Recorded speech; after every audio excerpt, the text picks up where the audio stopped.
예수께서 다시 크게 소리 지르시고 영혼이 떠나시니라. 이에 성소 휘장이 위로부터 아래까지 찢어져 둘이 되고 땅이 진동하며 바위가 터지고 무덤들이 열리며 자던 성도의 몸이 많이 일어나되 예수의 부활 후에 그들이 무덤에서 나와서 거룩한 성에 들어가 많은 사람에게 보이니라. 저는 오늘 이 시간 부활 내 눈물을 닦다, 부활 내 눈물을 닦다라는 제목으로 하나님의 말씀을 전하도록 하겠습니다. 삶에 지치고 의욕이 떨어진다면 새벽 시장을 다녀와라 라는 글을 읽은 적이 있습니다. 삶의 의욕에서 나오는 활기찬 이 시장의 분위기는 우리에게 삶의 에너지를 전해주기 때문에 이제 새벽 시장을 가라고 권한 것 같습니다. 근데 저는 삶이 지치고 또 삶이 힘들고 또 사람으로 인하여 지칠 때면 찾는 성경 말씀이 있습니다. 사는 것이 참 슬플 때, 슬픔의 눈물이 내 마음을 적실 때, 나도 나의 슬픔을 감당하지 못하는데 또 한 사람을, 또 옆에 있는 사람들을 추스려야 할 때, 그럴 때 오늘 본문의 말씀을 펼치곤 합니다. 겨울이 지나고 봄이 왔는데 아직도 여러분의 마음속에 혹 썰렁하신 분이 계시다면, 사방이 꽃이 날리고 있는 계절이지만 여전히 나의 인생은 메마른 먼지만 날리는 것 같은 분이 있다면, 오늘 말씀을 통하여 정말 성경이 열리시고 말씀으로 위로함을 얻을 수 있기를 예수님의 이름으로 축원합니다. 오늘 본문의 내용은 이런 거죠. 예수님께서 십자가에 달려 영원히 떠나시게 되었는데, 주님께서 죽으실 때에 땅이 진동하고 바위가 터졌습니다.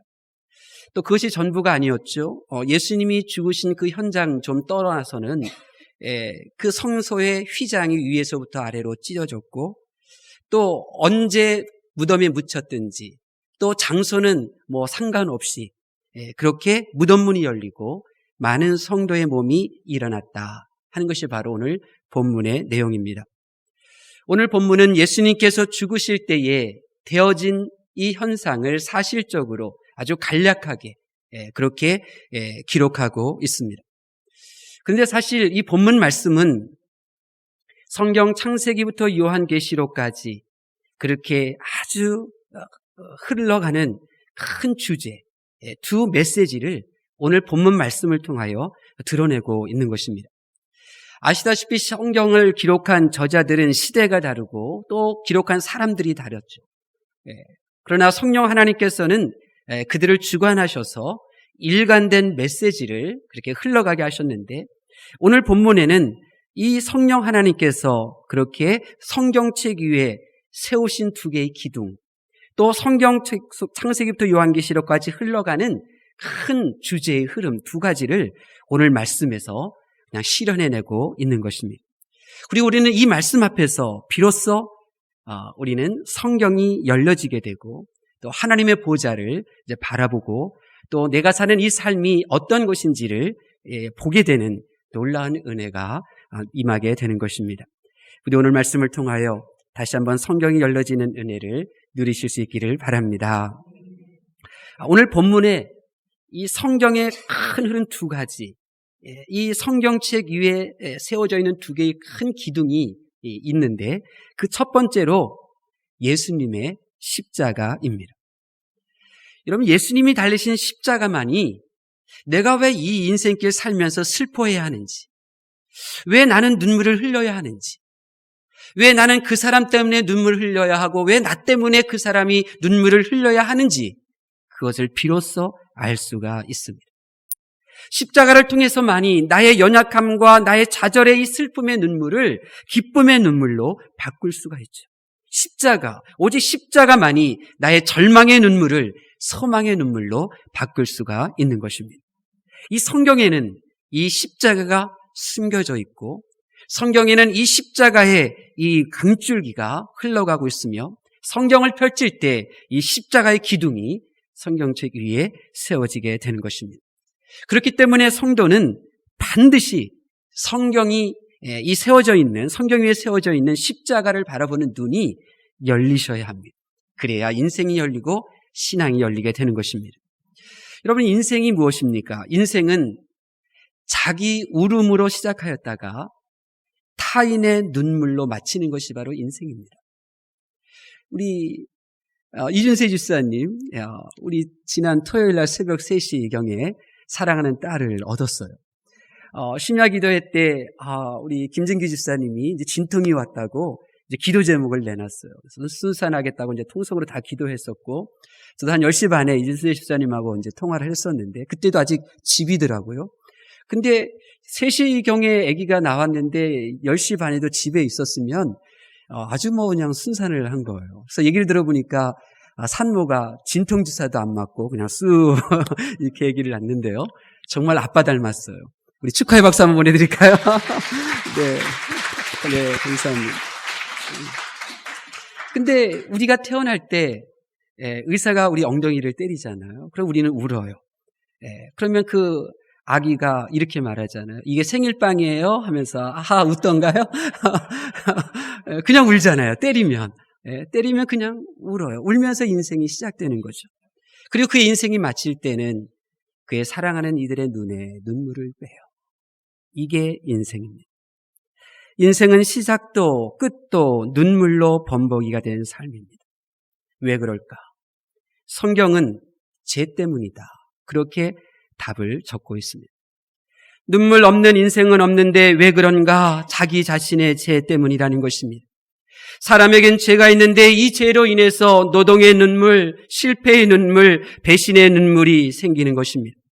죄로 인하여 끊임없이 누군가의 지배를 받아야 되고, 죄로 인하여 끊임없이 누군가가 나를 다스리면서 오는 슬픔, 아픔을 겪어야 되는 것이 바로 이 죄 때문이라고 성경은 분명하게 말하고 있습니다. 죄 때문에 내가 그 사람의 눈에 눈물을 흘리게 하는 것이고요. 죄 때문에 그 사람으로 인해서 나의 눈에 피눈물이 흘리는 것입니다. 죄 때문이죠. 사람의 눈물 중에 가장 큰 슬픔의 눈물은 무덤가에서 흘리는 눈물입니다. 그가 죽을 때가 있다는 것을 알면서도 그가 살아있을 때 행하지 못한 사랑 때문에 눈물을 흘립니다. 그에게 해서는 안 될 말, 그에게 해서는 안 될 행동을 생각하면서 우리는 무덤 앞에서 눈물을 흘리게 됩니다. 우리 다시 한번 50절 말씀 볼까요? 50절 말씀 시작. 예수께서 아멘. 성경은 단순히 예수님께서 죽으신 장면을 기록하고 있습니다. 그러나 우리는 이 한 절의 50절 이 말씀을 읽으면서 우리는 슬픔의 아픔을 겪고 있는 사람들을 보게 됩니다. 주님이 달리신 십자가 아래에서 통곡하는 이들의 눈물이 흘리는 아픔을 우리는 들을 수 있습니다. 오늘 50절일 이 말씀에는 기록되어져 있지 않지만 주님이 떨구신 그 십자가 아래에서 슬픔의 눈물을 삼키는 것이 마치 칼을 삼키는 것과 같은 아픔을 느끼는 사람들이 있다는 것을 우리는 알고 있습니다. 우리는 사랑하는 이들의 죽음이 주는 그 슬픔이 얼마나 아픈지 알고 있습니다. 더더군다나 죽은 자를 살리시던 주님이 계신데 내 사랑하는 가족이 죽어야 하는 고통을 맛본 유족들의 마음은 오죽하겠습니까? 3남매가 살고 있었습니다. 오빠는 나사로였죠. 서로 알콩달콩 그렇게 부족하지만 모자람 없이 살던 가족이었습니다. 오빠 나사로가 병들었어요. 주님께 이 여동생들은 소식을 알렸죠. 나사로가 병들었다고. 근데 주님은 방문하지 않으셨습니다. 그 후에 사랑하는 오빠가 죽어 무덤에 묻힌 후에야 예수님께서 방문하시죠. 그때 여동생은 섭섭함을 감추지 못합니다. 이처럼 죄로 인한 죽음은 우리를 진정 슬픔을 느끼게 하는데 그것은 하나님에게까지 이르는 것입니다. 하나님은 전능하신 하나님이신데 하나님은 못 고칠 질병이 없으신데 왜 사랑하는 나의 사람을 이렇게 죽게 하셨는지 하나님을 생각하면서 우리는 오랫동안 또 아파하는 것입니다. 근데 여러분, 예수님을 보십시오. 예수님께서 사역하실 때 죽은 자도 살려내셨지만 예수님께서 사역하실 때 그 죽어가는 자를 그냥 내버려 두셨습니다. 마치 나사로가 죽어가는 것을 그냥 내버려 두셨던 것처럼. 왜 그러셨을까요? 왜 주님께서는 충분히 그들을 살리실 수 있음에도 불구하고 왜 죽도록 내버려 두셨을까요? 그것은 예수님의 선택이었습니다.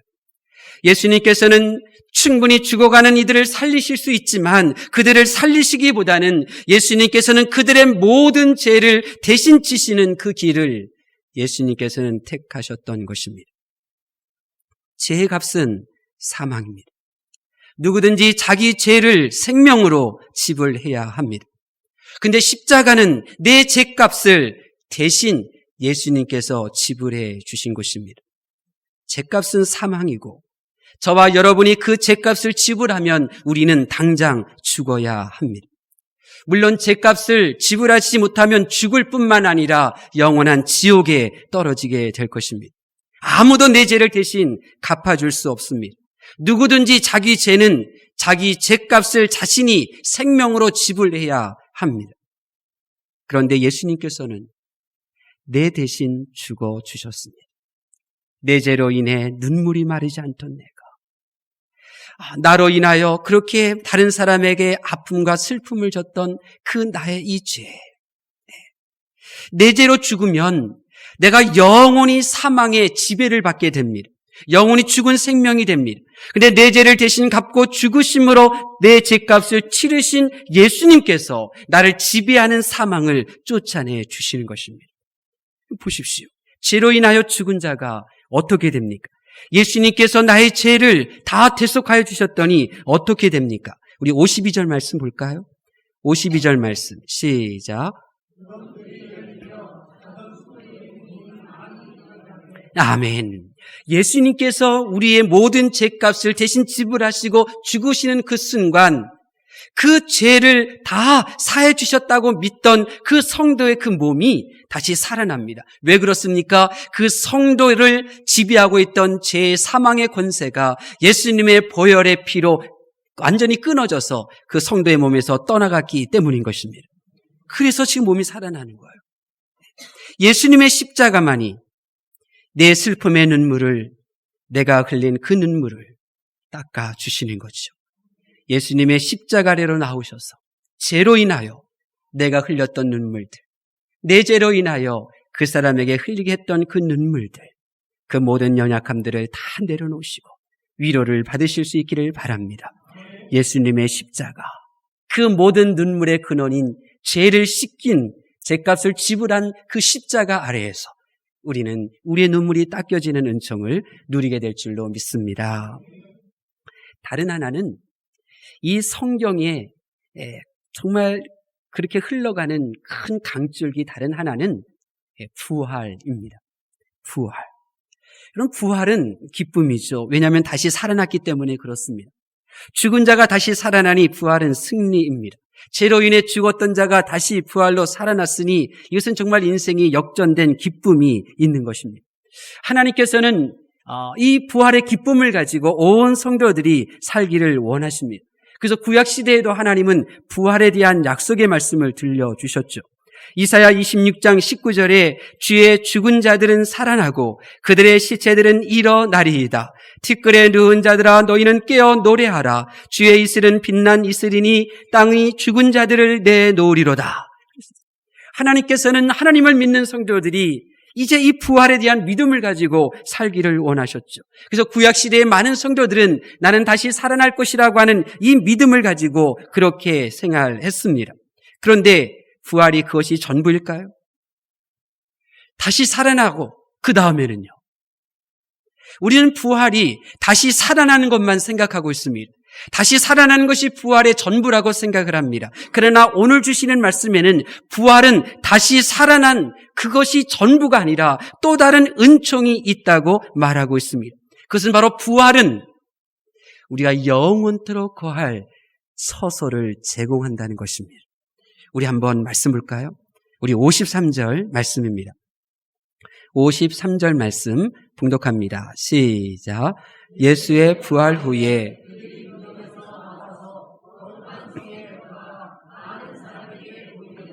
아멘. 부활한 성도들이 예루살렘 성으로 들어갔습니다. 그런데 사도 마태는 예루살렘 성으로 언급하지 않고 거룩한 성이라고 표현하고 있습니다. 왜 굳이 예수님이 죽을 때 살아났던 성도들이 예루살렘으로 들어갔음에도 불구하고 그 예루살렘이라는 표현보다 예루살렘을 지칭하는 다른 언어, 거룩한 성이라고 하는 이 단어를 기록한 것일까요? 그것은 바로 부활한 성도들에게 하나님께서 예비하신 처소가 있다는 사실을 이 사도 마태는 드러내고 있는 것입니다. 부활한 몸은 물질의 세계인 이 세상에 머물 수는 있습니다. 그러나 부활한 몸이 가장 잘 어울리는 것은 이 물질의 이 세계가 아니라 영이신 하나님이 거하시는 천국인 줄로 믿습니다. 부활한 우리의 몸은 이 세상에 어울리는 자가 아니라 거룩한 하나님의 보좌 앞에 어울리는 몸이 된 것입니다. 그래서 이 부활을 통하여 이 53절에 있는 말씀과 같이 우리들에게 새로운 그런 삶의 자리를 하나님께서 예비해 놓으신 거죠. 그래서 예수님께서 이렇게 말씀하셨잖아요. 내가 너희를 위하여 너희가 거할 처소를 예비하러 가노라. 그렇게 말씀하셨어요. 그 말씀은 저와 여러분이 부활하여 영원히 거할 그 하나님의 나라의 그 공간을 준비하시겠다고 하는 약속인 것입니다. 이러한 성령 하나님의 이 놀라운 이 신비로움을 이 예수님이 죽을 때 살아났던 성도들은 깨어나는 순간 알았어요. 보세요. 오늘 본문에 보면 무덤에서 살아났던 성도들이 3일 동안 어디에 머물러 있었습니까? 무덤에 여전히 머물러 있었어요. 왜 그랬을까요? 왜 살아난 성도들이 당장 각자의 집으로 달려가지 않고 왜 3일시간이나 무덤 속에 그대로 머물러 있었던 것일까요? 이것은 그들의 믿음을 표현하고 있는 것입니다. 성령 하나님께서만이 보여주시는 그 지혜, 그 놀라운 은혜의 이 말씀을 그들이 비로소 깨달았기 때문에 믿음으로 그들은 무덤 속에 머물러 있었던 거죠. 먼저 하나님과 자신을 향하여서는 예수님께서 부활하신 후에 거룩한 성으로 들어감으로 예수님께서 부활의 첫 열매가 되실 것이라고 하는 믿음을 그들은 지금 드러내고 있는 것입니다. 그리고 살아있는 그 동시대의 사람들을 향하여서는 하늘의 미랄이 땅에 떨어져 수많은 알곡이 열리듯 이제 주님이 십자가에서 죽으심으로 부활하시어 부활의 첫 열매가 되었으니 이제 부활의 주님을 믿는 너희 살아있는 너희들도 장차 어떻게 된다? 부활에 참여하는 자가 될 것이다. 이 믿음을 드러내고 있는 것입니다. 저는 믿습니다. 부활은 살아나는 것만이 전부가 아니에요. 부활은 그 살아난 그 몸이 영원토록 거할 하늘의 그 삶의 처소를 우리에게 허락해 주시는 놀라운 은총인 것입니다. 모든 성도들이 부활한 후에 이 땅에 머무는 것이 아니라 거룩한 성, 하나님이 거하시는 천국, 눈물도 병들거나 굶주리지도 다시 죽지도 않는 영원한 새 예루살렘 성에 들어가는 줄로 믿습니다. 그래서 마태가 거룩한 성이라고 표현한 이유가 여기 있어요. 예루살렘은 이 땅에 세워진 것이고 거룩한 성은 새 하늘과 새 땅 하나님의 나라에 세워진 새 예루살렘 성을 의미하기 때문에 그런 것입니다. 그러므로 사랑하는 성도 여러분, 부활은 예수님의 대속으로 살아난 성도만이 누리는 영원토록 거할 천국에 거하는 특권인 줄 믿으시기를 바랍니다. 저는 살다가 사람으로 인하여 마음이 아프고 눈물이 흐를 때 저는 무덤을 찾아갑니다. 사람 때문에 지치고 사람 때문에 정말 눈물이 마르지 않을 때 저는 무덤 사이를 거립니다. 근데 요즘은 이제 그렇게 시간이 안 돼서 이 예배실에 오거나 혹은 제 방에서 무릎을 꿇고 두 눈을 감고 이제 머릿속으로 그려보죠. 나에게 아픔을 주고 눈물을 흘리는 그 살아있는 사람의 무덤 앞에 서 있는 나 자신의 모습을 보게 됩니다. 지금은 살아있지만 나의 마음을 아프고 눈물을 흘리게 하는 그 사람의 무덤 앞에서 저는 십자가를 생각하죠. 그 십자가 앞에서 그의 죄, 나의 죄 다 주님 앞에 내려놓고 그 흐르는 그 눈물을 닦으려고 합니다. 만약 내가 사랑했던 그 성도의 지금은 죽어 있다고 하면 그 죽어 묻혀 있던 그 무덤을 저는 생각을 합니다. 그리고는 부활을 떠올리죠. 비록 살아있을 때는 그 성도님과 함께 즐거운 시간을 보내지 못했고 아름다운 추억을 보내지는 못했지만 그러나 부활을 믿으며 그분과 먼 훗날 하나님의 나라에서 아름다운 사랑의 관계를 유지해 나갈 그 모습을 생각하며 그분에게 해주지 못했던 것들, 그분에게 해서는 안 될 그런 행동들에 대해서 그 눈물을 닦고 다시 그 자리에서 일어나게 되는 것입니다. 십자가 앞에서 또 부활 믿음 앞에서 우리는 우리 이 세상에 지는 그 모든 눈물이 닦여지게 되는 줄로 믿습니다. 하나님의 말씀을 경청하는 성도 여러분, 자기 죄로 인하여 이런저런 슬픔을 겪는 자에게 십자가만이 그의 영혼의 눈물을 닦아주는 손수건이 되는 줄 믿으실 수 있기를 바랍니다. 나의 죄로 인하여 내가 살지 못하게 하는 사망에 눌려 지내고 내가 그 사람에게 더 해주지 못했던 그 많은 아픔들은 오직 부활의 은총을 통하여 위로받고 눈물이 닦이는 줄로 믿습니다. 여러분에게 묻겠습니다. 누가 십자가 앞에서, 누가 부활의 믿음 앞에서 눈물을 닦을 수 있을까요?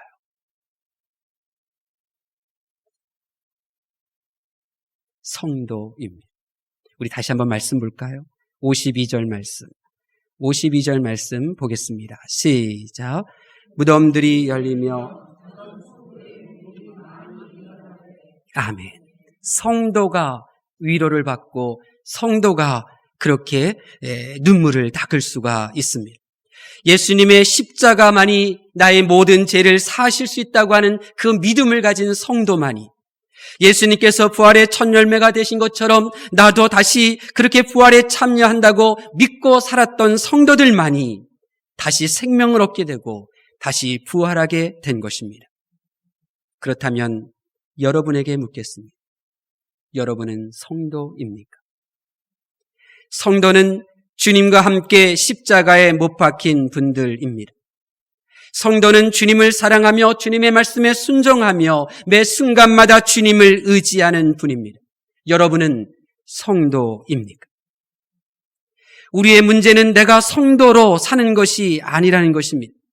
여러분이 스스로 말하는 성도가 아니라 날 위하여 십자가에 못 박혀 죽으신 그 예수님께서 보실 때에 인정받는 그러한 성도입니까? 우리는 진짜 성도가 되셔야 합니다.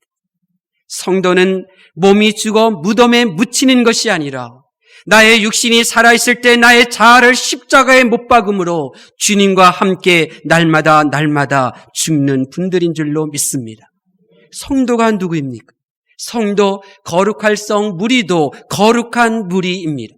성도는 혼자 신앙생활하는 것이 아니라 십자가에서 자신을 못 박고 부활의 소망을 품은 교회 공동체, 신앙 공동체의 일원으로 하나님을 섬기는 분들입니다. 성도는 예수님의 말씀을 저버리고 사는 자가 아니라 예수님의 말씀에 순종함으로 거룩하게 되는 분들입니다. 성도는 들리지 않는 하나님의 말씀에 순종하겠다고 말하는 자가 아니라 지금 쓰여진 성경 말씀, 내가 듣고 이미 알고 있는 그 말씀을 순종하기 위하여 몸부림치는 분들입니다. 여러분, 이제 진짜 성도가 되기 위하여 하나님을 사랑하실 수 있기를 바랍니다. 진짜 성도가 되기 위하여 하나님의 말씀, 여러분이 이미 알고 있고 듣고 있는 그 말씀을 순종하실 수 있기를 바랍니다. 진짜 성도가 되기 위하여 매 순간마다 사람과 여러분 자신을 의지하지 마시고 하나님만을 의지하실 수 있기를 바랍니다. 이 온 우주 만물을 하나님께서 다스리고 계시잖아요. 성경에 보면 참새 한두 마리가 팔리는 것도 다 하나님의 허락하시기 때문이라고 말하고 있잖아요. 그렇다면 저와 여러분이 이 북악교회에 오게 된 이유는 하나님의 특별한 계획과 뜻이 있어서 된 것 아니겠습니까? 하나님께서 왜 저와 여러분을 이 부학교로 부르셨습니까? 진짜 성도되라고 이것으로 부르신 줄로 믿습니다. 기도하라는 말씀에 길을 막으면서도 성도로 착각하는 나를, 하나님의 말씀에 순종하고 하나님을 의지하라는 성경을 거부하고 있는 이 나를, 하나님을 섬기는 것을 억지로 행하는 이 나를, 주님을 위해서라면 나를 위하여 기꺼이 그렇게 십자가에도 불 속에도 들어가는 그러한 성도 만드시려고 우리 부학교로 이끄시고 저와 여러분을 연단하고 계시는 줄로 믿습니다. 하나님께서 사랑하는 성도 여러분, 부디 우리 부학교에서 하나님이 인정하시는 진짜 성도가 되실 수 있기를 바랍니다. 하나님께서는 진짜 성도에게 주시는 복을 예비하고 계십니다. 우리 53절 말씀 볼까요? 53절 말씀 봉독합니다. 시작. 예수의 부활 후에